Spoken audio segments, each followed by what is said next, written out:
Welcome back to this series of videos on how to use Zoom. Now, if you're in the meeting section, you're going to notice an area down here where you can schedule your meetings directly from your calendar. You can use a Microsoft Outlook plugin, which will connect to your desktop if that's what you use. You can download an extension for Google Chrome, or you can use Firefox.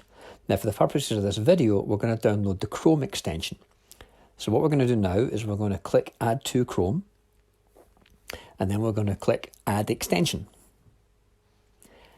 Then in your browser area, you're going to notice that there's going to be a Zoom scheduler available to you. Once you have this box, you're going to want to sign into your Zoom account.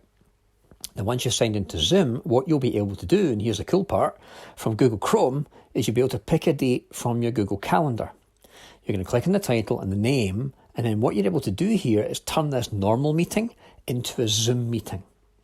That event will then be saved in your Google Calendar, and you'll notice then that the link is then saved in there.